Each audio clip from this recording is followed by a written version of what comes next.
రాజోలి బండ diversion scheme పై రాజకీయ రగడ కొనసాగుతుంది. తెలంగాణ ప్రాంతానికి రావాల్సినటువంటి నీటి వాటా పైన ఇప్పటికే బీఆర్ఎస్ నేతలు రాజకీయ వేడి పుట్టిస్తున్నారు. తెలంగాణ ప్రాంతానికి రావాల్సినటువంటి 15 టీఎంసీల వాటని ఇతర రాష్ట్రాలు కర్ణాటక, ఆంధ్రప్రదేశ్ దోచుకోవడంపై బీఆర్ఎస్ నేతలు ఆగ్రహం వ్యక్తం చేస్తున్నారు. మీకు అందిస్తుంది ఆర్టీవీ గ్రౌండ్ రిపోర్ట్.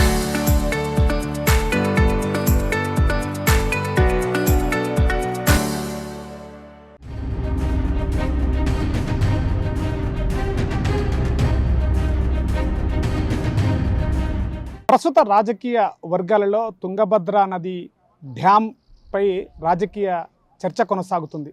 తెలంగాణ రాష్ట్రానికి రావాల్సినటువంటి తుంగభద్ర జలాల నుంచి 15 టీఎంసీల వాటా గురించి కూడా రాజకీయ వర్గాల్లో తీవ్రమైనటువంటి చర్చ కొనసాగుతుంది. ఈరోజు బీఆర్ఎస్ ఉమ్మడి మహబూబ్నగర్ చెందినటువంటి బీఆర్ఎస్ మాజీ మంత్రులు, ఎమ్మెల్యేలు, ఎమ్మెల్సీలు అందరూ కూడా తెలంగాణకు రావాల్సినటువంటి వాటాలని తుంగభద్ర నది సందర్శన చేయడం జరిగింది. ప్రస్తుతం మనం తుంగభద్ర నది డ్యామ్ దగ్గర ఉన్నాం. మనం విజువల్స్లో కూడా చూడొచ్చు.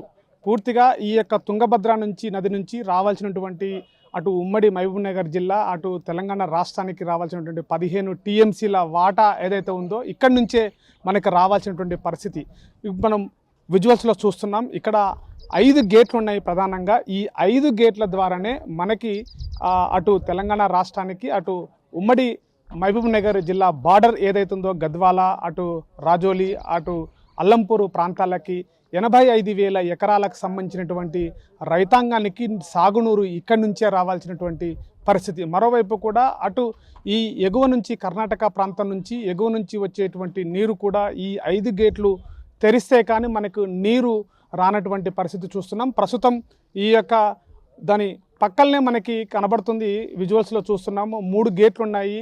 ఈ 3 గేట్ల ద్వారా నీరు గిట్లా వర్షాలు ఎగువకు ఎక్కువ పడడం, ఈ యొక్క గేట్ల ద్వారానే తెరిస్తే కిందికి దిగువకు నీళ్ళు వెళ్ళిపోతాయి. ఇక్కడ మనం చూస్తున్నాం పూర్తిగా. అంటే ప్రధానంగా ఇక్కడ మన ప్రాంతానికి రావాల్సినటువంటి నీరు ఏదైతుందో ఇక్కడ అంతా కూడా ఎగువగా ఎత్తు ప్రాంతంలో ఉంది. ఈ ఎత్తు ప్రాంతం అంతా కూడా నీళ్లు కిందికి రావాల్సినటువంటి ప్రదేశం. అదే అటువైపు చూసినట్లయితే అటువైపు దిగువన ఉండడంతో దిగువ ప్రాంతాలకి నీళ్లు తొందరగా కిందికి వెళ్ళిపోయేటువంటి ప్రమాదం ఉంది. మొత్తం మీద ఈ యొక్క ప్రాంతంలో మన ప్రాంతానికి రావాల్సినటువంటి నీటి సరఫరా ఏదైతుందో అక్కడంతా కూడా ఎగువకి ఉండడంతో, ఎత్తు ప్రాంతం ఉండడంతో కూడా అటు నీరు తక్కువ రావడము, అదేవిధంగా వర్షాలు పాడతాం నమోదు తక్కువైతే ఇట్లా వర్షాలు కూడా నీళ్లు కూడా తక్కువగా అయ్యేటువంటి ప్రమాదం కూడా ఉన్నటువంటి పరిస్థితి. దీని మీద కూడా ఉమ్మడి మహబూబ్నగర్ సంబంధించినటువంటి బీఆర్ఎస్ నేతలకు కూడా పదే ప్రశ్నిస్తున్నారు. తెలంగాణ ప్రాంతానికి, అటు మహబూబ్నగర్ జిల్లా ప్రాంతానికి రైతాంగానికి నీరును రావాల్సినటువంటి వాటాను కూడా ఖచ్చితంగా ఇవ్వాలి. రాష్ట్ర ప్రభుత్వము దీనిపైన కొట్లాడాలని చెప్పేసి కూడా డిమాండ్ చేస్తున్నటువంటి పరిస్థితి కనబడుతుంది. చూస్తున్నాం మనం పూర్తిగా. ఇప్పటికే వర్షాలు రాకపోవడంతో కూడా ఎగువ నుంచి కూడా నీటి రావడం కూడా ఇక్కడ ఆగిపోయినటువంటి పరిస్థితి కూడా. ఈ డ్యామ్ నుంచి కూడా ఇక్కడ నుంచి కూడా నీళ్లు ఎక్కువగా వచ్చినప్పుడు ఈ తుంగభద్ర నుంచి డ్యామ్ నుంచి కిందికి నీళ్లు ఎక్కువగా వస్తే అక్కడ నుంచి దిగువకి నీళ్లు ఎట్టిపోయినటువంటి పరిస్థితి. మొత్తం మీద ఇటు ఉమ్మడి మహబూబ్నగర్ జిల్లాలో ఉన్నటువంటి ఏదైతే రాజోలి బండ, అటు గద్వాల, అల్లంపూరు ప్రాంతాలకు సంబంధించినటువంటి 85,000 ఎకరాలకు సంబంధించినటువంటి రైతాంగం కూడా ఈ నీటి ద్వారానే ఇక్కడ వ్యవసాయం కొనసాగిస్తారు. సాగునీరు సంబంధించినటువంటి రైతాంగం కూడా ఈ నీటి మీదనే ఆధారపడేటువంటి పరిస్థితి కనబడుతుంది. మొత్తం మీద ఈ యొక్క కాంగ్రెస్ ప్రభుత్వము, ఇక్కడ ఉన్నటువంటి వాళ్ళందరూ కూడా రాష్ట్ర ప్రభుత్వము పూర్తిగా దీనిపైన నిర్లక్ష్యం వహించడం కారణంగానే మనకి నీరు రావట్లేదని చెప్పేసి అటు బీఆర్ఎస్ నాయకులు విమర్శలు అయితే గుప్పిస్తున్నట్టుంటారు. ఈ 5 గేట్ల ద్వారా వచ్చినటువంటి దిగువకి ఏవైతే కాలువలు ఉన్నాయో వాటి కాలువలను కూడా త్వరితగతిన మరమ్మతులు చేసినట్లయితే దిగువకి నీళ్ళు వస్తాయి, ఈ రైతాంగానికి కూడా సాగునీరు ఉపయోగపడుతుందని చెప్పేసి కూడా డిమాండ్ చేస్తున్నారు. ఈరోజు ఉమ్మడి మహబూబ్నగర్ జిల్లాకు సంబంధించినటువంటి ముఖ్య నేతలు ఎవరైతే ఉన్నారో ఎమ్మెల్సీలు, ఎమ్మెల్యేలు, మాజీ మంత్రులందరూ కూడా ఈ యొక్క తుంగభద్ర సంబంధించినటువంటి ఈ రాజోలి బండ డైవర్షన్ స్కీమ్ ఈ యొక్క ప్రాజెక్ట్ని సందర్శించి వీటికి తెలంగాణ ప్రాంతానికి రావాల్సినటువంటి నీటి వాటా పైన కొట్లాడుతున్నటువంటి పరిస్థితి కనబడుతుంది. వీటిపైన కూడా రాష్ట్ర ప్రభుత్వము, తెలంగాణ రాష్ట్ర ప్రభుత్వం వెంటనే ఆ కాలువలని సంబంధించినటువంటి మరమ్మతులు చేసి వెంటనే ఈ యొక్క కర్ణాటక ప్రాంతం నుంచి రావాల్సినటువంటి వాటాని తీసుకురావాలని చెప్పేసి చెప్తున్నారు. మొత్తం మీద ఈ నీటి వాటాకు సంబంధించినటువంటి 3 రాష్ట్రాలకు సంబంధించిన అటు కర్ణాటక, అటు ఆంధ్రప్రదేశ్, తెలంగాణ రాష్ట్రాలకు సంబంధించినటువంటి నీటి వాటా సమస్యతో ఇప్పటికే తెలంగాణకు కేటాయించినటువంటి 15 టీఎంసీల వాటర్ ఏదైతుందో దానికోసము ఇప్పుడే త్వరితగతిన రాష్ట్ర ప్రభుత్వము సంబంధించినటువంటి వాళ్ళందరూ కూడా రాష్ట్ర ప్రభుత్వం దీనిపైన చర్యలు తీసుకోవాలి. దానికి సంబంధించిన కాల్వలు ఏవైతున్నాయో వాటి పూడికలు సరైన పద్ధతిలో తీసి వెంటనే నీరుని తీసుకురావాలని చెప్పేసి కూడా అటు బీఆర్ఎస్ సంబంధించినటువంటి నేతలు డిమాండ్ చేస్తుంటే ఇప్పటికే ఈ యొక్క తుంగభద్ర సంబంధించినటువంటి ఏదైతే నీటి వాటా ఉందో ఈ యొక్క నదిని కూడా సందర్శించడం జరుగుతుంది. దీనిపైన కూడా రాష్ట్ర ప్రభుత్వం వహిస్తున్నటువంటి నిర్లక్ష్యం అవుతుందో దీన్ని ఎండగట్టేటువంటి ప్రయత్నం చేస్తామని చెప్పేసి కూడా ఇటు బీఆర్ఎస్ నేతలు చెప్తున్నటువంటి పరిస్థితి.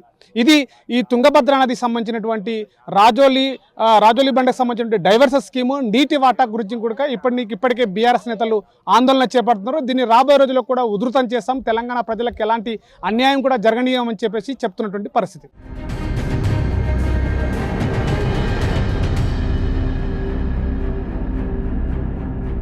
కర్ణాటక ప్రాంతంలో ఉన్నటువంటి తుంగభద్ర నదికి సంబంధించినటువంటి నీటి వాటాను దోచుకెళ్తున్నారని చెప్పేసి ఇప్పటికే రాజకీయంగా చర్చ కొనసాగుతుంది.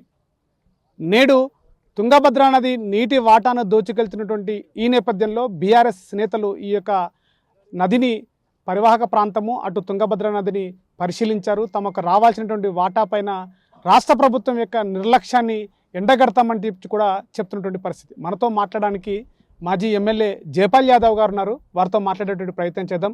సార్, వచ్చారు, చూశారు, చాలా నీటి వాటాను అసలు పక్కదారి పట్టిస్తున్నారు. దిగువన ఉన్నటువంటి ప్రాంతాలు కూడా చాలామంది రైతులు నష్టపోతుందని చెప్పేసి ఇప్పటికే తెలుస్తుంది అధికారికంగా కూడా. అసలు ఏం జరుగుతుంది సార్ ఈ నీటి వాటా విషయంలో? ఎన్ని వేల ఎకరాలు నష్టపోతున్నారు రైతులు? ఏంటి పరిస్థితి? ఈ నీటి వాటా విషయంలో ముఖ్యంగా ప్రధానమంత్రి గారు వెంటనే జోక్యం చేసుకోవాలి. ఎందుకంటే దేశానికి ప్రధానమంత్రి, దేశంలో అనేక నదులు ఉన్నాయి. సిడబ్ల్యూసి నిర్ణయం ప్రకారంగా, బచావ్ ట్రిబ్యునల్ అవార్డు ప్రకారంగా ఇక్కడ కర్ణాటక కానీ, ఆంధ్ర కానీ, తెలంగాణ కానీ రావాల్సినటువంటి వాటాను ఖచ్చితంగా ఇవ్వాల్సిన బాధ్యత ఇలా కేంద్ర ప్రభుత్వం పైన ఉంది. ప్రధానమంత్రి గారు జోక్యం చేసుకొని ఇలా తెలంగాణ రాష్ట్రానికి జరుగుతున్నటువంటి అన్యాయం, తెలంగాణ రైతాంగం పొట్టగొట్టి ఈరోజు పైనున్నటువంటి రాష్ట్రాలు కర్ణాటక కానీ లేకుంటే ఆంధ్రప్రదేశ్ కానీ ఈ ప్రత్యేకంగా తుంగభద్ర నది పైన ఉన్నటువంటి మా వాటర్ రాజోలి బండ డైవర్షన్ స్కీమ్ ఇది 92,500 ఎకరాలకు ఈ వాటర్ రావాలి. యాక్చువల్గా ఈ 92,500 ఎకరాలకు రాకుండా ఇప్పుడు 45,000 ఎకరాలకే వాటర్ వస్తుంది. అది తుమ్మిళ్ళ ఎత్తిపోతల పథకం చేపట్టిన తర్వాత కర్ణాటక రైతులకు కూడా 5,000 ఎకరాలకు రావాల్సిన వాటరు కర్ణాటక రైతులకు కూడా రావడం లేదు. ఎందుకంటే తుంగభద్ర నదిలో మొత్తం కూడా షిల్ట్ వేరకపోయింది, నదేమో కిందికి అయిపోయింది, ఇక్కడ మన హెడ్ వర్క్స్ ఏమో పైకి అయిపోయినాయి, వాటర్ రావడం లేదు. దానికి తోడేందంటే కర్ణాటక ప్రభుత్వం ఇంకా 3 ఈరోజు అక్కడ చెక్ డ్యామ్ల మాదిరిగా ఏర్పాటు చేసుకొని 10 కిలోమీటర్లకు, 15 కిలోమీటర్లకు, 20 కిలోమీటర్లకు ఇట్లా మొత్తం కూడా వాటర్ డైవర్షన్ చేసి డ్రింకింగ్ వాటర్ పేరుతోటి వాళ్ళు సాగునీరు తీసుకుపోతున్నారు రైతాంగం. ఆ విధంగా దానివల్ల ఏంటంటే ఈ తుంగభద్ర నది ఎన్ని రోజులు వాటర్ వస్తుంది? ఫ్లో వచ్చేది మొత్తం 90 రోజులు అయితే 30 రోజులే నికర జలాలు ఉంటాయి. ఆ నికర జలాలు కూడా రాకుండా అయిపోయినాయి. ఫ్లో ఎన్ని రోజులు వస్తుంది? పైనే మొత్తం కూడా ఆనకట్టలు కట్టారు. కాబట్టి మొన్న కర్ణాటక ముఖ్యమంత్రి, తెలంగాణ ముఖ్యమంత్రి, ఆంధ్ర ముఖ్యమంత్రి, అదేవిధంగా కేంద్ర జలవనరుల శాఖ మంత్రి పాటిల్ గారు వచ్చి రహస్యంగా సమావేశం ఏర్పాటు చేసుకొని వాళ్ళు కర్ణాటకకు లాభపడే విధంగా, ఆంధ్రకు లాభపడే విధంగా వాళ్ళు మరి రహస్యంగా మాట్లాడుకున్నారు. దానికి మా చేతగాని ముఖ్యమంత్రి వాళ్ళకి ఒత్తాసు పలికిరు, వాళ్ళకి అగ్రిమెంట్ కూడా చేసిండు. కాబట్టి ఇలా రైతాంగం తరఫున మేమందరం కూడా పాత పాలమూరు జిల్లా, ఉమ్మడి అవిభక్త పాలమూరు జిల్లాను రైతాంగాన్ని కాపాడే ఉద్దేశంతో ఇలా ముఖ్యంగా ప్రత్యేకంగా ఆలంపూర్ నియోజకవర్గం, గద్వాల నియోజకవర్గం, ఈ మండలాలకు సంబంధించినటువంటి ఇలా మానవపాడు కానీ, ఆలంపూర్ కానీ, ఇటికాలే కానీ, అదేవిధంగా ఇక్కడ ఐజా కానీ, శాంతినగర్, ఒడ్డేపల్లి కానీ ఈ మండలాలకు మొత్తం కూడా వాటర్ రావాలి. వాస్తవంగా అది రాకుండా పోతుంది. దాని గురించి ఇలా మేము మా నాయకుడు కేసీఆర్ ఆదేశం మేరకు, రాష్ట్ర బీఆర్ఎస్ పార్టీ ఆదేశం మేరకు మేమందరం కూడా మహబూబ్నగర్ జిల్లాకు సంబంధించిన ప్రజాప్రతినిధులము, మాజీ ఎమ్మెల్యేలు కానీ, పార్టీ నాయకులు కానీ అందరూ కూడా రైతులతో కలిసి రావడం జరిగింది. దీన్ని ఒకసారి పరిశీలించడం జరిగింది. దీని పట్ల వెంటనే ప్రధానమంత్రి గారు జోక్యం చేసుకొని ఈ షిల్ట్ మొత్తం కూడా తీసే విధంగా మళ్ళొక్కసారి సిడబ్ల్యూసి పర్మిషన్ ఇచ్చి దీనికి కావాల్సిన నిధులు ఇచ్చి తర్వాత రాజోలి బండ డైవర్షన్ స్కీమ్కు 92,500 ఎకరాలకు వాటర్ వచ్చే విధంగా తప్పకుండా ప్రధానమంత్రి గారు జోక్యం చేసుకోవాలని ఈరోజు రైతుల పక్షాన తెలంగాణ ప్రజల పక్షాన మేము డిమాండ్ చేయడం జరుగుతుంది.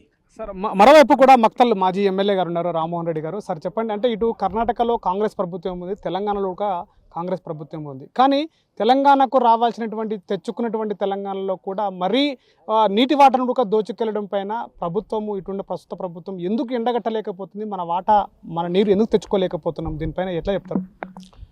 ఇప్పుడు కర్ణాటకలో కాంగ్రెస్, తెలంగాణలో కాంగ్రెస్, ఈ రెండు తోడు దొంగలే సార్. మీకైతే ముఖ్యమంత్రి మా రేవంత్ రెడ్డి గారి సంగతి తెలుసు. ఆయన ముందే జైలుకు కూడా పోయొచ్చిండు దొంగతనం కేసులల్లో. ఇక డీకే శివకుమార్ సంగతి మీకు తెలుసు, ఏ విధంగా సంపాదించిండు, ఏ విధంగా పైకి వస్తుంది. కానీ వీళ్ళకి ఎవరికి రైతుల మీద పట్టింపు లేదు సార్. కనీసం ఆ రైతులు ఎట్లా పండిస్తారు, ఏం పండిస్తారు, నేను రోజు తినే అన్నం ఏంటిదని కూడా వాళ్ళకు తెలుస్తలేదు. ఇప్పుడు రైతు పండిస్తేనే కదా నీ 5 ఏళ్ళు లోపలికి పోతాయి. వాళ్ళు పొట్ట కొడితే మీకేమొస్తుంది? ఇప్పుడు ఈ నీళ్ళు ఏవైతే వాళ్ళు దోసుకెళ్తున్నారో ఈ రాజోలి బండ నుంచి 2 TMC దగ్గర 5 TMC దగ్గర ఇట్లా దోసుకెళ్ళిపోతే ముందర నీళ్ళు ఎట్లా వస్తాయి? అయినా వాళ్ళకి ఎవరు ఇచ్చిన రైట్స్ ఇవి? ఇది సెంట్రల్ గవర్నమెంట్ దీంట్లో CWC వాళ్ళు కంపల్సరీ దీంట్లో ఇన్వాల్వ్మెంట్ కావాలి. వీళ్ళు ముగ్గురు తోడు దొంగలు కూర్చొని మాట్లాడుకొని లోపల కూర్చొని ఆ ఎవరినో ఇరిగేషన్ మంత్రిని పట్టుకొచ్చి కూర్చొని సెంట్రల్ ఆయనకేం తెలుసు ఇక్కడదంతా? ఈ నార్త్ ఇండియన్లకి ఇవి తెలియదు సార్. ఇక్కడున్న వాళ్ళకి వీళ్ళు దొంగలు కాబట్టి వీళ్ళకి ఎక్కడ దోసుకొని తినొచ్చు ఎక్కడ తెలుసు, ముగ్గురికి తెలుసు. చంద్రబాబు నాయుడు ఏ విధంగా దోసుకొని తిన్నాడో హైదరాబాద్ని తెలుసు, ఆంధ్రాని ఏ విధంగా దోసుకొని తింటుండో అందరికీ తెలుసు, ఇక్కడ రేవంత్ రెడ్డి ఏ విధంగా దోసుకొని తింటుండో అందరికీ తెలుసు. తను ఇచ్చిన హామీలు ఒక్కట్లో ఒక నీళ్ళు సక్కలో ఏది లేదు. కానీ సార్ డ్రింకింగ్ వాటర్ సక్కలే, కరెంట్ సక్కగా లేదు సార్ తెలంగాణలో ఇవ్వాలి వాస్తవంగా చెప్పాలి. కానీ ఇక్కడ వచ్చి మళ్ళీ ఈ ముగ్గురు ముఖ్యమంత్రులతో కూర్చొని మాకు వాళ్ళు లోపలకు కూర్చొని చర్చించుకొని వాళ్ళు అన్ని మాట్లాడుకొని వాళ్ళకు అభ్యంతరం అంటే నో అబ్జెక్షన్ సర్టిఫికెట్లు ఇచ్చుకొని ఏంటి ఇదంతా ఎవరి కోసం అని? ఈ నీళ్ళు ఎవరి సొత్తు? నీ సొత్తా? ముఖ్యమంత్రుల సొత్తా? రైతుల సొత్తులు కదా. రైతులకు నీళ్ళు ఇవ్వకపోతే నువ్వు రేపు నాడు తిరగగలుగుతావా? చేయగలుగుతారా కదా పోయి? కనీసం నువ్వు అన్నం తినేటప్పుడు గుర్తు తెచ్చుకో. రేవంత్ రెడ్డి ఇప్పుడు కూడా చెప్తున్నాం మేము, అన్నం తినేటప్పుడు కనీసం బియ్యం గింజలు ఏవైతే ఉంటాయి కదా, తింటావు కదా అన్నం, గుర్తు తెచ్చుకో. అనేది ఎక్కడికి వెళ్ళి వచ్చిందని గుర్తు తెచ్చుకో, నీకు అర్థమవుతుంది. అది కూడా ఇంత జ్ఞానం లేదు వాళ్ళకి. 24 గంటలు దోపిడీ, నీళ్ళ దోపిడీ అయిపోయి అన్నీ అయిపోయి నీళ్ళ దోపిడీకి వచ్చారు. ఈరోజు ఇస్తాన హామీలన్నీ సున్నా. ఇప్పుడు లాస్ట్ మిగిలింది నీళ్ళు ఒకటి మిగిలినాయి, నీళ్ళని కూడా దోపిడీ జనంగా పెట్టారు. ఎంత దౌర్జన్యం ఇది! ఇప్పుడు చంద్రబాబు నాయుడు గారు అంటే సీనియర్ ముఖ్యమంత్రి గారు, ఆయన కాలు పెడితేనే నీళ్ళు ఓడతలేవు, మరి వర్షాలు పడతలేవు మనతోన. వెనకడికి 7 ఏళ్ళు ముఖ్యమంత్రి చేస్తే ఒక్కనాడు కూడా నీళ్ళు పడకపోయి వాన పడకపోయి కరువు కాటకాలు చూస్తాం సార్. ఎంతోమంది వలసలు పోతాం మా మహబూబ్నగర్ జిల్లాలో ఊర్లో వదిలిపెట్టి. అట్లాంటి మళ్ళీ వాళ్ళ ఒత్తాసు పట్టుకొచ్చుకొని నువ్వు కూర్చుంటివి తుంగభద్రాల మీటింగ్ చేస్తే ఆ గేట్లు ఏదో ఓపెన్ చేస్తే నీకెందుకు గేట్లు ఓపెన్ చేసి రిపేర్ చేసిన గేట్లు, కొత్త గేట్లు ఏం కాదు. దానికి కూడా సపోర్ట్లు కొట్టేసి క్యాబ్ కొట్టి అందరూ కూర్చొని మంత్రాలు చేసుకొని అన్నీ చేసుకొని ఈరోజు ఈ గతి పట్టించారు. కనీసం ఏది మంచిగా చేస్తే మంచిగా అవుతుంది అని ఆలోచన ఉండాలి మనిషికి. అది ఏ క్వశ్చన్ లేదు వాళ్ళకి. మనకు ఎంత వస్తుంది, మనకి ఎవడెంత ఇస్తాడు? ఇప్పుడు ఎగ్జాంపుల్ మా కొడంగల్ లిఫ్ట్ ఉంది, ఆయన పెట్టుకున్నాడు కదా మక్తల్ నారాయణపేట నుంచి కొడంగల్. ఎన్ని పైసలు ఖర్చు పెట్టింది సార్? సామాన్ తెచ్చి పడేస్తే 700 కోట్లు ఇస్తావా? ఇంకా చెప్పాలని చాలా ఉన్నాయి. ఇక ఉస్కన్ అయితే ఎట్లా దోసుక తింటుండే అంటే ఆ రాఘవ కన్స్ట్రక్షన్ వాళ్ళు చెప్పకూడదు. ఇక నేను ఎన్నోసార్లు పర్మిషన్ లేకుండా ఆపిన దానిని. ఇక నాకే విసుగొచ్చింది, ఇది ఏంటో దొంగలని ఎన్నిసార్లు వాడుకోవాలి దొంగలని. సరే మంచి ప్రాజెక్ట్ గిట్లా సక్సెస్ అయితే I'm also very thankful to them. కానీ ఆ ప్రాజెక్ట్ సక్సెస్ కాదు, ఎందుకంటే పైప్ లైన్ ద్వారా తీసుకుపోవడం తప్పు. ఏదైనా తీసుకుపోతే కెనాల్ ద్వారా తీసుకుపో, అప్పుడు మంచిగా ఉంటుంది. ఎందుకంటే పక్కన మీకు గ్రౌండ్ వాటర్ పెడుతుంది, పక్కకున్న పొలాలలో నీళ్ళు పట్టించుకుంటారు. ఏదైనా మీకు బోర్లు నడుస్తాయి, ఎండాకాలంలో మంచి తాగడానికి దిగడానికి కానీ నీళ్ళు ఉంటాయి. కానీ పైప్ లైన్ ద్వారా తీసుకుపోతే ఏం లాభం అండి? అంటే మరీ ఇక్కడ CWC అనుమతులు ఉన్నప్పటికీ కూడా ఎందుకు ఇట్లా వాటర్ తీసుకెళ్తున్నప్పుడు దొంగచాటుగా పైనుంచి గేట్లు వేసి కూడా తీసుకుపోతుంది? కేంద్రం ఎందుకు దీనిపైన CWC కానీ కేంద్రం కానీ ఎందుకు పట్టించుకోవడం? దీన్ని ఎట్లా చూస్తారు? ఇప్పుడు సెంట్రల్ మినిస్టర్ గారు వచ్చిందంటే దాని అర్థం ఏంటిది? తుంగభద్ర కాడికి వచ్చినప్పుడు సెంట్రల్ మినిస్టర్ కూడా వచ్చింది కదా, ఆయన రావడం ఉద్దేశం ఏంది? ఆయనతో ముగ్గురు మంత్రులు మంతనాలు చేయడం ఏంది అంటే దాని అర్థం అంతే కదా, దోసుక తిందాము, నువ్వు దోసుక తిని నేను దోసుక తిందామని, అంతే కదా. అదే పని పెట్టడానికి CWC క్లియరెన్సెస్ ఇవ్వడానికి అవసరం లేకుండా చేసి పడేస్తున్నారు. వెనకడికి ఒక భీమా ప్రాజెక్ట్ తేవాలంటే ఎన్నో అనుమతులు తీసుకొచ్చి పెట్టిన రోజులు ఉన్నాయి. నాగార్జున సార్ కానీ శ్రీశైలం కానీ ఎన్నో అనుమతులు CWC క్లియరెన్సెస్ కదా. కృష్ణా బేసిన్లో కృష్ణా వాటా మనకి ఎంత ఉందో మనకు రావాలి కదా, అవన్నీ అప్పుడు ఉన్నాయి. కానీ ఇప్పుడు ఇవన్నీ వీళ్ళంతా తొంగలో దొక్కుతున్నారు. అంటే ఏది కూడా రాజ్యాంగ పరంగా పోయేది లేదు, మన ఇష్ట రాజ్యాంగం నడుపుదాం అంతే అని ఉద్దంగా చూస్తున్నారు. ఇది కింద దిగువన ప్రాంతంలో ఉన్నటువంటి అల్లంపూరు సంబంధించినటువంటి గద్వాల రెండు నియోజకవర్గాలకు సంబంధించినటువంటి ప్రజలందరూ కూడా 87,000 ఎకరాలకు సంబంధించినటువంటి రైతులందరూ కూడా సాగునీరు విషయంలో అటు రైతాంగం నష్టపోతున్నారు. ఇప్పటికే 2 రాష్ట్రాల ప్రభుత్వాల నేతలు ఎవరుతున్నారో ఆ నేతలందరూ కూడా ముఖ్యమంత్రులు కూడా నీటి వాటాను దోచుకెళ్తుంటే కూడా అటు కేంద్ర ప్రభుత్వం చూచుకున్నట్టు ఉన్నట్టుంది. ఇప్పటికీ సిడబ్ల్యూసి అనుమతులు ఉన్నప్పటికీ కూడా ఎందుకు నీటి వాటాను తీసుకెళ్తున్నా అడగలేకపోతున్నటువంటి ఈ ప్రభుత్వము రేవంత్ రెడ్డి ప్రభుత్వం వీటిని వెంటనే ప్రజల ముందుకు తీసుకెళ్తామని చెప్పి కూడా చెప్తున్నటువంటి పరిస్థితి. కెమెరా పర్సన్ నర్సింగ్తో శివాజీ, RTV, మహబూబ్ నగర్ జిల్లా.